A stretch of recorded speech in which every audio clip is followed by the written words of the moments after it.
All right, here we are at the chipping green here at Travis Point Country Club. And even though we're getting into the fall here and we're likely to take a little bit of a break from our short game, I wanted to give you all one of my favorite ways to approach short game practice, and it's just using your imagination. Past videos, I've talked a little bit about how you can use your mind to pick landing areas and targets so that way you can really start to sharpen your skills and get close to the hole. Sometimes we gotta use our imagination, our mind even a little bit more to inspire a little bit of progress in our game.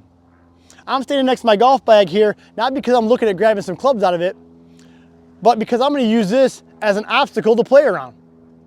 So many times when we get on the golf course, we come into a circumstance with a bunker or water hazard or something in our way that we do not want to have to get into, and it gets into our mind a little bit and we're just not quite ready to hit the shot as committed as we can because we haven't really practiced that much. So I'm going to try to hit some lob shots here where the golf bag is going to be my visual and mental challenge to overcome. This is how I do it. I'll start far enough away where I feel, plenty comfortable getting it over top of my bag, and I'll progressively get closer. So I have a ball here, a ball a little bit more in front of me, and a ball, I might need to move that one further away. So here we go. I'm just hitting a pitch shot to the front flag right here. I got plenty of real estate here, but my bag right now is kind of a visual issue for me. If I had a little bit of a mound or the face of a bunker right here, I wouldn't feel super comfortable hitting this shot.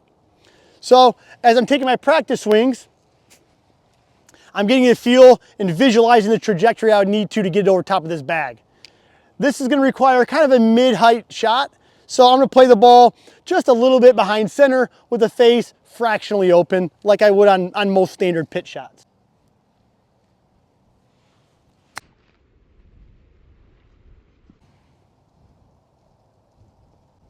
Just a little bit to the left, not too bad, it's a little windy, nudge it left. This next ball, I'll take that into account. So now I've gotten it much closer. I'm gonna move it even a little bit more this way to make the shot even harder. So now as I sit here to go to that flag, I've only got about 5 feet to get the ball about 3 feet off the ground. So what do you do to hit the ball a little bit higher? You open the face up a little bit, start moving that ball even closer to center.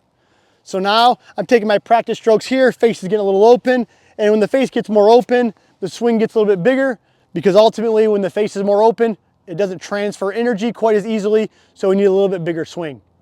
That's also why it becomes more risky. So only use these shots if you have to on the golf course.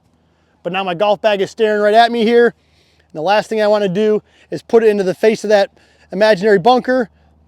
Face is open. Let's see if I can't fly it up there a little closer to the hole.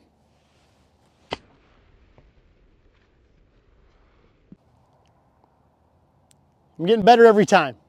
All right, so now I'm gonna go to my closest ball, which I'm gonna put right in front of this bag to where at least I can just swing through. And I think I can. If I hit the bag, everybody, well, you can make your comments and let me know what you think about that. So here I go. Now I've got to hit my proper lob shot. Face is gonna be wide open, my body's gonna be a little bit open, and the ball now will be up into the middle part, forward middle of my stance. And now my swing's gonna get even bigger now because I really got to elevate it over this bag.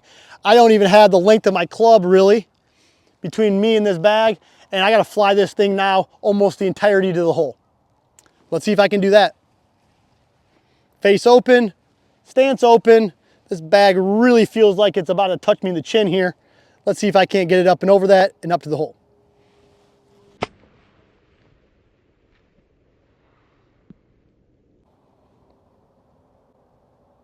I pulled it just a touch. I think I was a little bit afraid of hitting that bag, so I swung a little bit harder to the left and I pulled it just a little bit. But you see, 3 balls finished ultimately in pretty much the same location, even though I had absolutely different circumstances that I was trying to strike it under. I always encourage my students to use your imagination when you're practicing. Golf can be one of the games that isn't always the most interesting and fun to practice when you're by yourself, but it's essential that we have these times to improve our game. You might put a golf bag in front of you, you might use a bag stand. If you have a really good friend who trusts you, maybe he or she will stand in front of you, but probably not. Try this little trick at home.